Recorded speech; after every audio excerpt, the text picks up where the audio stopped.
Welcome back to JB Reviews. I have a 2023 Dodge Hornet. Now this is a GT model and all I have to say is laugh out loud. I will explain in a second. Special shout out to Larry H. Miller, Chrysler Jeep Dodge Ram here in Sandy, Utah. This Hornet is available for sale. Let's go ahead and check out the window sticker to see how much it's going to cost you. So this is the window sticker for the Dodge Hornet. Now the GT is the base model, but this one does have a lot of good features added. So base price is $30,735, and then here's the colors: cue ball, and here's the interior color, and it has black Alcantara seats with red accents.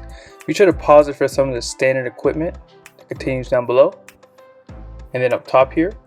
And then starting off the options is the cold weather group, and here's everything that's going to come in there. Track pack gives you a lot of good features too.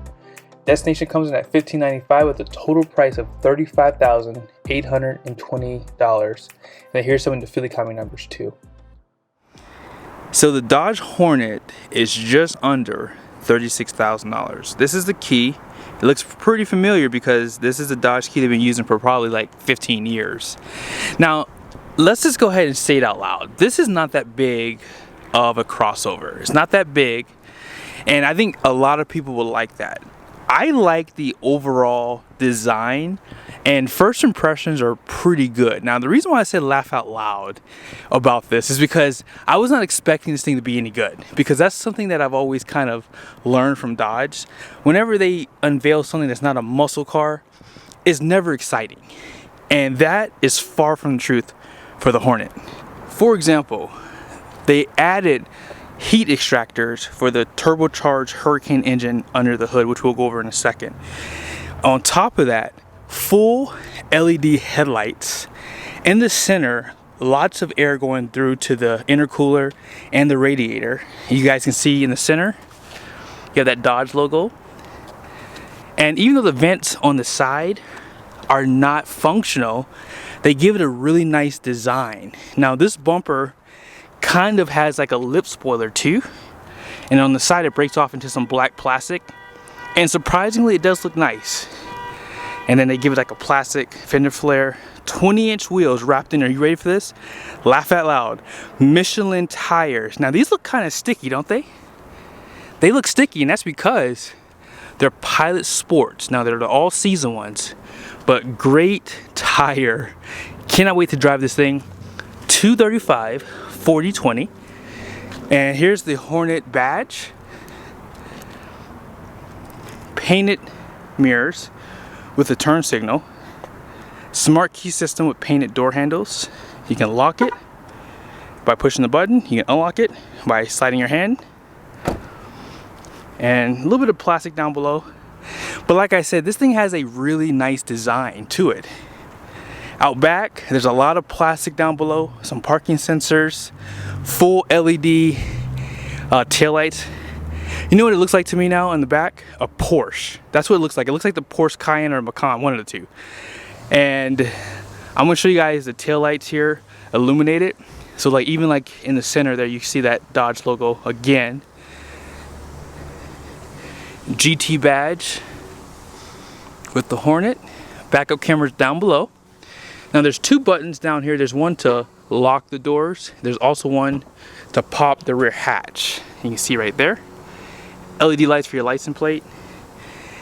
And decent storage. I gotta give it to Dodge. You know, I probably would take this out if you need more, you know, height. But 12-volt power out back if you're tailgating.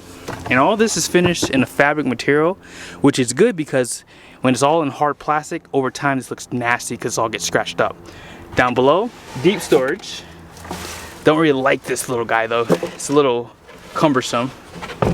But yeah, deep storage. And they do illuminate this area with not LEDs but incandescent bulbs. And that's okay. Now, this is not a power hatchback, so you just have to kind of pull it from inside and slam it down. Winch wiper, and then you have that shark fin.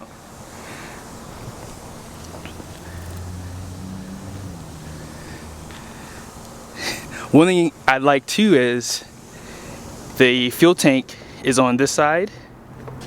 Actually, I have to unlock the door. There we go. And if you go to Costco, whenever you go to fill up, This side is always clear with no cars, but when it's on the other side, yeah, it's always full. So yeah, I like that they put it on the side, and that's because in Italy, their cars are right-hand drive, and so that's why that's on this side basically. But let's go ahead and pop the hood and let's talk about this Hurricane 4-cylinder turbo. In order to pop the hood, the lever on the interior is on the left side, on the driver's side, and to pop the hood up, there's a yellow lever. Now, one thing I like about this is if you forget to latch this securely, the infotainment or the digital gauge cluster will show you that the hood is not completely latched. You push this to the left and you have this assisted hood. So turbocharged 4-cylinder engines are very popular. They announced the inline 6, I think last year. So this is the way of the future. 268 horsepower, which is pretty impressive. And you ready for this? 295 pound-feet of torque. All of that power goes through a 9-speed transmission. And one last thing, why do they put the turbocharger right here? Now, the only reason why I say that is because the intake's there, and I'm willing to bet you this is gonna get really hot. But you know, I'm not an engineer. I've had cars in the past, and I've always wondered why some manufacturers would put the turbocharger this close. Now, they do have a heat shield on it, obviously, to try to help with the heat, but I'd be interested to see how well this does, you know, in 90-degree weather with 0 to 60. They say the 0 to 60 is, I think, 6.1, in that ballpark, 6.5. Maybe if I have a chance, we'll test that out. So here's the interior. Now, this does have the track pack, so you do get some really nice bolstered seats. And I don't think that Honda CR-V nor Toyota RAV4 can compete with this package right now. Like, they're more geared towards that ruggedness, not more towards sportiness. So I do like the door card, soft touch, and this is gonna be like a leatherette with that red stitching. Nice accent on the door too, right there around the door handle. Lock and unlock. And these mirrors are power. I guess we'll have to figure out how to do it. Let's go ahead and do this real quickly. So if you lock the door, watch this.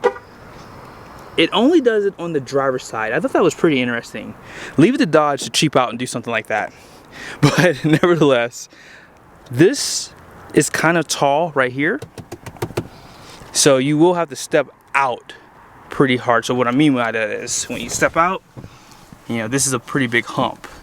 But they do give you this nice kick plate right there.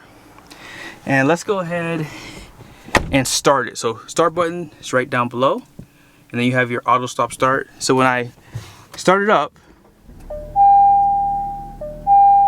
mirror opens, and they give you some pretty new chimes that I've never heard before in my life. Telescoping steering wheel, which is no surprise. Some of your lighting controls are down below, and then these are just dead. These aren't functional. Now if you want to put the steering wheel back in, you just push that up. Let's check out the sport button. Let's see what this does. So it just says sport on, and then you can just turn it back off again. And then here's some other controls for the steering wheel. This is a 12.3-inch display, and this screen is basically a 10.25. Let's go ahead and go through this digital gauge cluster. One thing I like about this is it's very easy to read and it's customizable. So let's go ahead and hit this button right there. So we're in the first page, speedometer. Then you have performance page right there. Driver assistance systems are off. And then stored messages. And then back to speedometer. On this side, you have your adaptive cruise control. You can set the distance for that. And if I hit the cruise control, you see speed control ready. Adaptive cruise control is off. And then speed limiter is ready. And then back off again. On this side, you guys can see you have your turn signal stalk. That sounds pretty cool. I like that.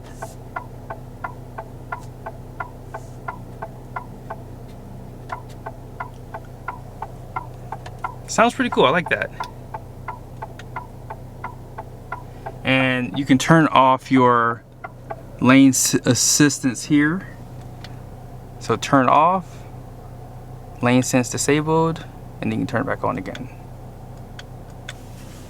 Now let's go through this screen really quickly. This is the home page, so you have, and this is what I love about larger screens, is you can do multiple things at one time. It shows you the temperature outside, the time. As you guys see up here, it has that dual climate control. Let's click in the middle there. So you can turn on your heated seats and your heated steering wheel from this button. Unfortunately, they do not give those controls outside of the screen. I do like to see that, but it's okay. And media is right there. This is how it looks. Comfort. And then you can see the heated seats there as well. Also, you have a spot for your phone. Someone already actually installed their phone on here. But if you want to delete it, just hit delete device and done. Vehicle is right there. And so you can pretty much customize this system the way you want to. You can change the camera settings. Safety and driver assistance can be updated too. Here's a few things in there. Clock and date. You can change the format. So if you're military, you would love that. And wipers, mirrors, all that stuff can be updated too. And you hit the eye on the side, it will show you the information for what that is for. And you hit the X up top. And that is pretty much it. Let's go ahead and check out down below. You guys can see you have some stitching. This is like another leatherette piece. Now up here, okay, so this is not hard plastic. This is like a rubber trim piece, and it looks nice to the eyes. And then you just have this piece that kind of runs along the dash. It looks really nice. Here are the air vents. They go up and down. You can close them out if you like. Even right here, this is all wrapped in a cloth material. Here's some of the controls above. LED lights, SOS, and if you don't want the lights to come on with the doors, you can disable that too. And down below, you have another 12 volt, 2 USBs, most likely for your Apple CarPlay. And I've already shown this to you. And then here's your gear selector. This looks nice. Like, normally they put those dorky tall ones in here. This one has a nice appearance to it. You can limit the gear that you're in. Here's the volume control for your screen, for your audio. Electronic parking brake. Electronic stability control, and your parking sensors can be disabled out back. There's 2 cup holders, nice design. This does slide forward, and a little bit of storage right there, a little bit. Now let's check out the passenger side.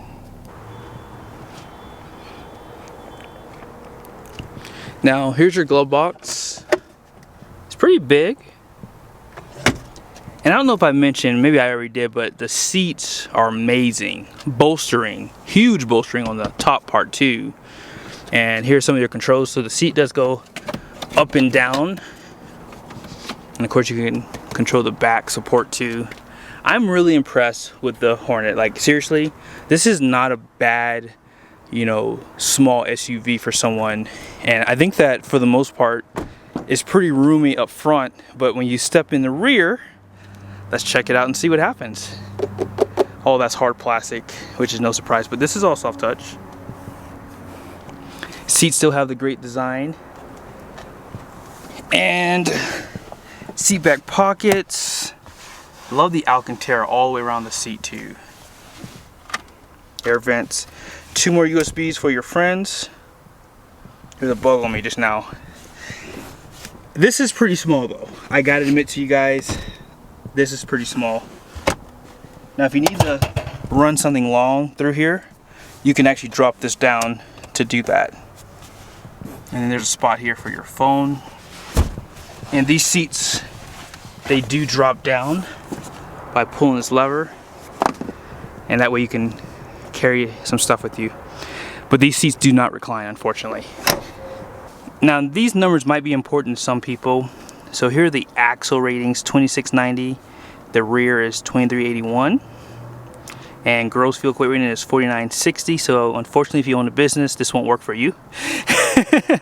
And then the cargo carrying capacity is going to be, wow, 1,246 pounds. That's actually pretty high for this size SUV. And I think it can tow around 2,000 pounds in that ballpark, but you don't buy this to tow. And I got to give it to Dodge. I'm impressed. So laugh at that. Got him!